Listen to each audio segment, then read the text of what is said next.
Hello there, Alan Plum here again with a little more from Shed Engineering.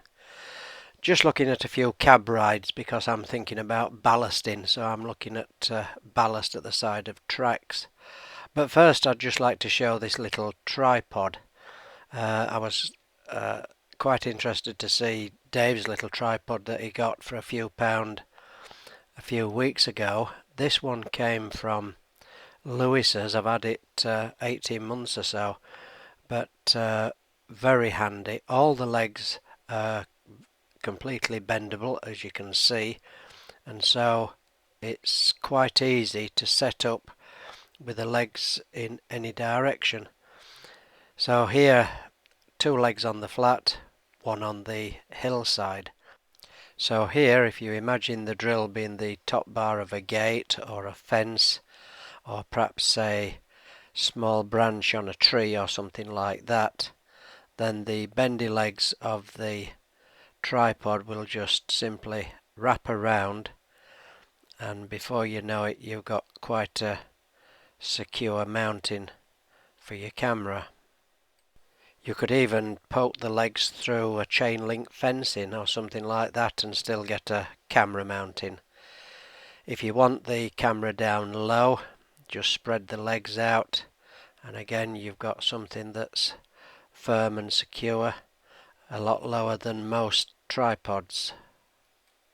And on any uneven surface like this, it's relatively quick and simple to get the camera mount vertical stroke horizontal, and if you need to reposition it, again it's reasonably quick and hassle free.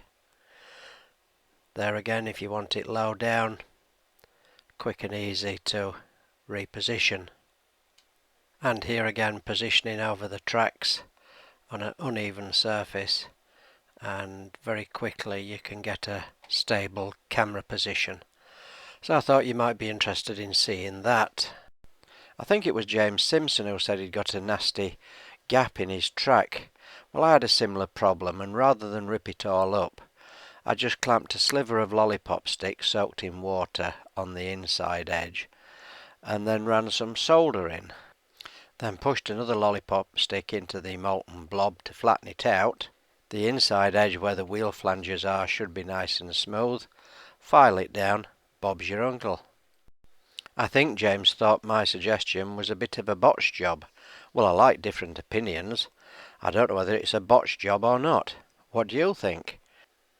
If it's only 2 or 3 millimeters, then it saves ripping the track up.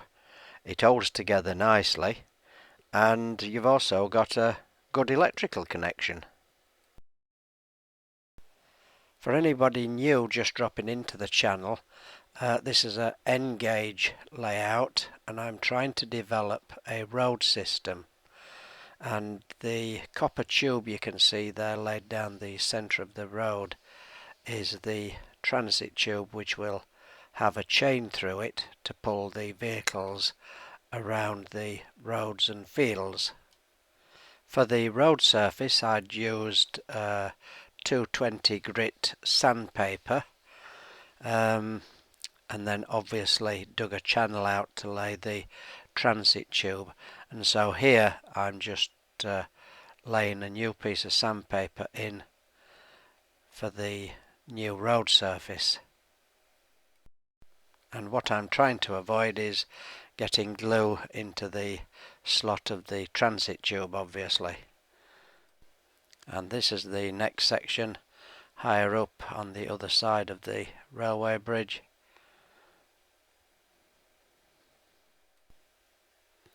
And rather than having the road surface too pristine, I actually found that you can crinkle it and crack it up, and you get sort of little creases and cracks in the paper, something that you can't actually weather. And so if it's sort of a country concrete road, then it looks quite rough and ready with cracks and crevices in the surface. And so that was then glued into place and left to dry.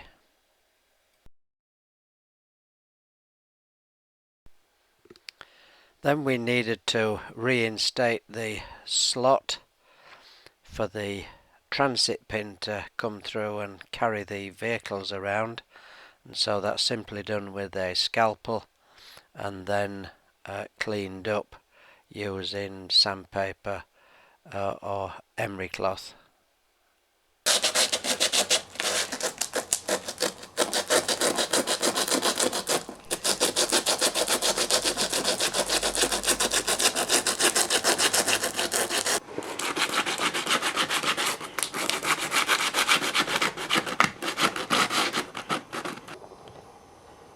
For those of you who haven't seen this before, this is my N gauge road system. Basically a transit tube laid into the landscape. The idea being it'll start off at a barn, come up over the railway bridge, come along through the fields, all the way down to Coombs Road. Remember, this is a real location, or based on a real location. It'll join Coombs Road, come under the railway bridge and come back around into the fields, where hopefully the barn will be with the winding mechanism. I've explained in previous videos that this winding mechanism wasn't strong enough that I started, so that's what we're trying to develop at the moment. Sorry about the camera shake there, but I'll just put the camera down.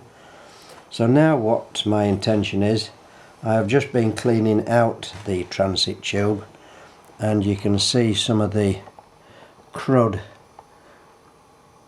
in the bottom there. So now I'm just going to run the chain through. I've just got a little tiny pin wrapped around the tube.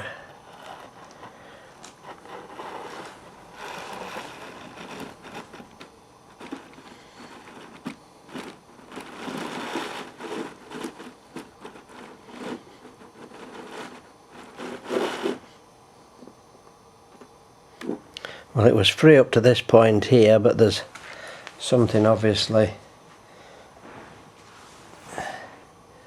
stopping it. Oh yes, we've got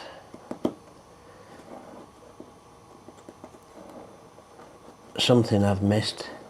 So I'm just going to have to take a minute to clear that out and bring it around and back out.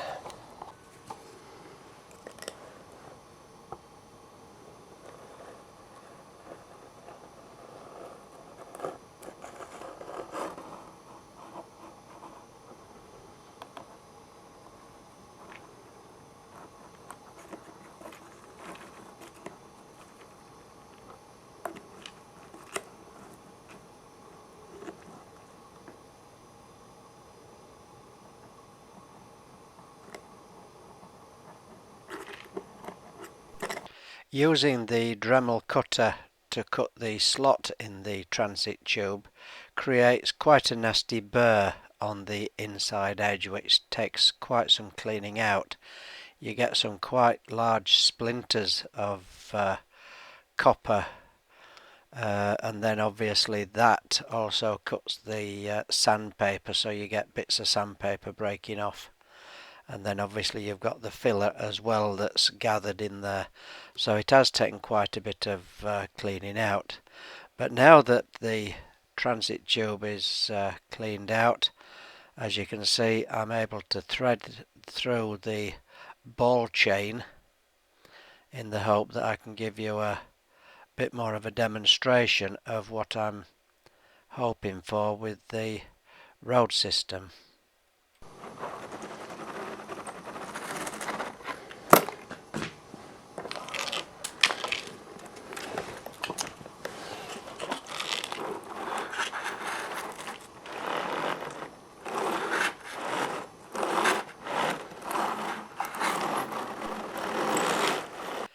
So there you can see the chain is running quite freely through the transit tube, and obviously I need some kind of winding drum or winch mechanism where the chain will wrap around and it will come in around the drum and then feed back out again, and hopefully that'll be hidden in a barn. So here we've got a nice little demonstration of the VW setting off up Coombs Road under the railway bridge, coming out to the other side. Then the farmer decides to turn off into the fields to go and check on his stock.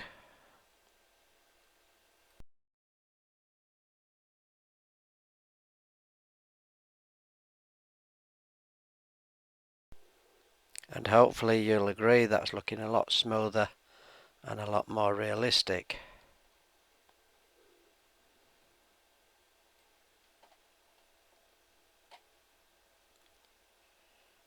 So here comes the VW up over the hill, ready to cross the railway bridge, and even though I have not yet reinstated the road surface on the little access bridge across the railway, then the little VW still negotiates the bridge and heads back to where the barn will be.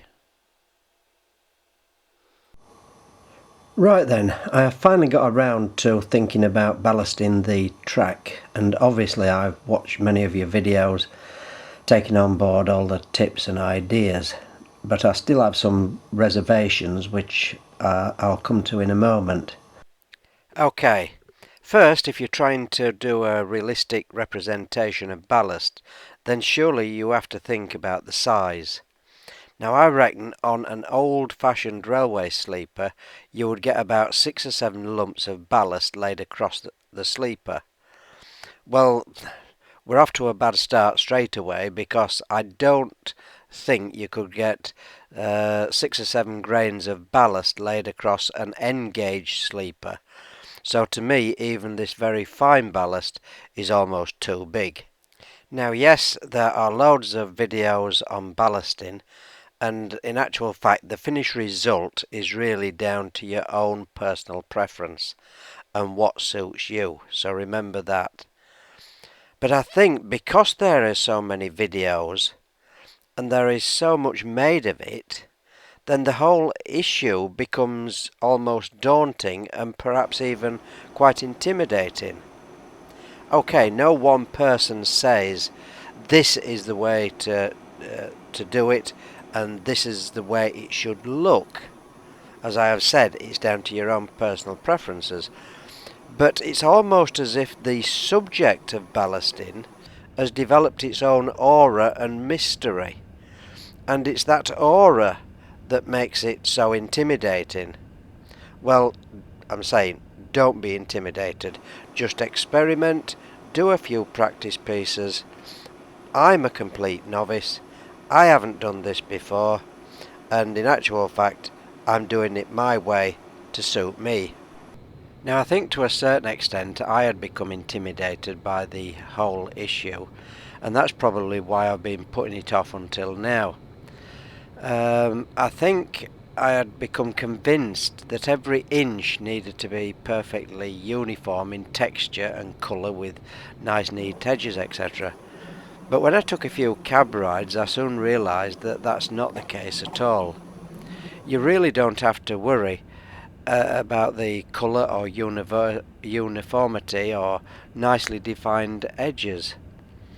Okay, on a main high-speed line in 2015 where they have these huge ballasting machines that wash and grade all the ballast, then perhaps yes, there is a degree of uniformity.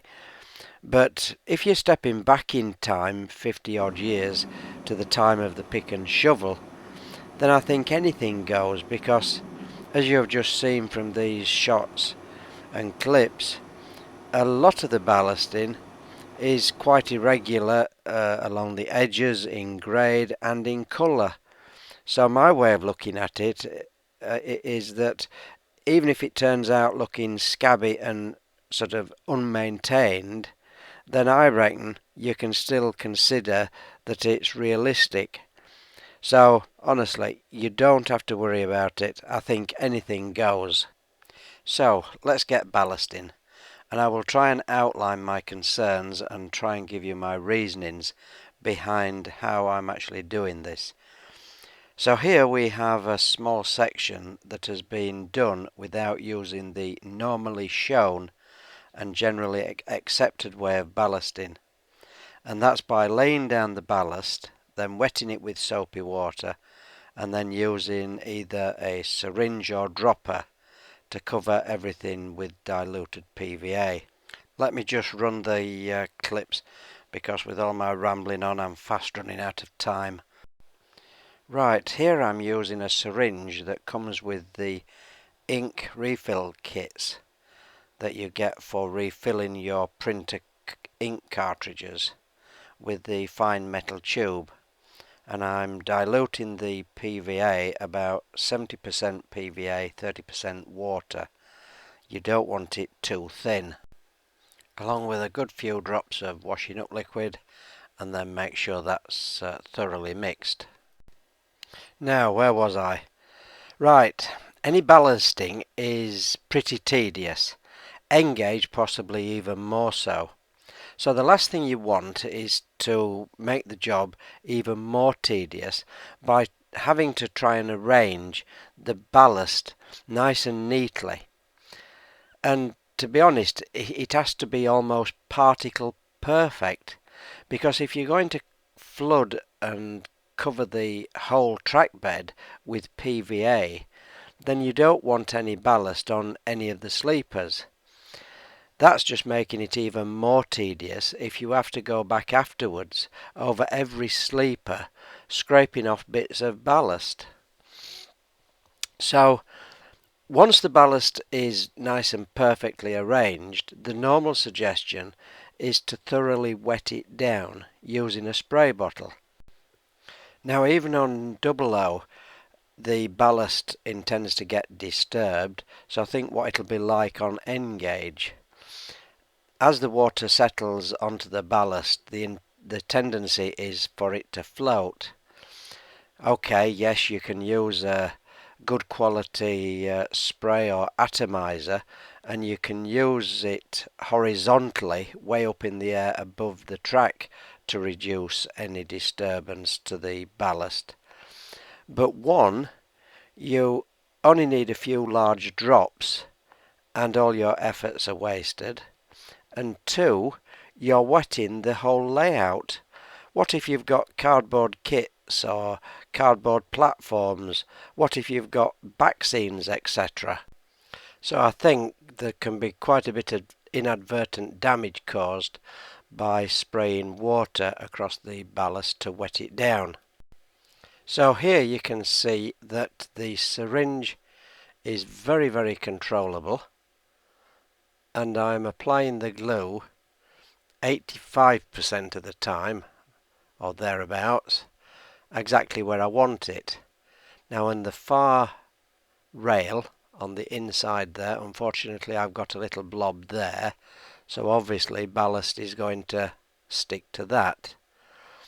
But what I'm trying to do is get glue onto the plastic web that's running under the rail, because obviously that's totally unrealistic. You don't want that black piece of plastic showing underneath the rail. Well, you can see how capillary action is pulling it into most of the sleepers, says he, as I miss the last 3 or 4 there. But in most cases, it's the capillary action is pulling it right into the sleepers, and the glue is going onto the plastic web running under the rail. Now, as you can see, that's not speeded up. That's in actual time, if you keep the syringe vertical, then as you can see, I'm not getting any on the top of the sleepers. So in theory, when I spread the ballast over, it's only going to stick to where the glue is. Now, I just mentioned capillary action. Now, I'm sure most viewers will know what capillary action is, but if there's any younger viewers watching, perhaps I should explain what capillary action actually is. Capillary means very fine or thin, and capillary action is when a fluid is drawn into a very narrow gap. So here I've just got two little plastic boxes. I'm spreading some diluted PVA on the top of this cardboard lid. I'm going to bring the plastic box across, and capillary action will draw the liquid all the way across because it's a very fine gap, and so the liquid is drawn across. Now what I'm trying to do here is get capillary action to take the liquid vertically, but these boxes are slightly tapered. Now that's the suction that's being created just by the liquid removing all the air between the box and the lid. I'll now try again to show how capillary action will defy the force of gravity.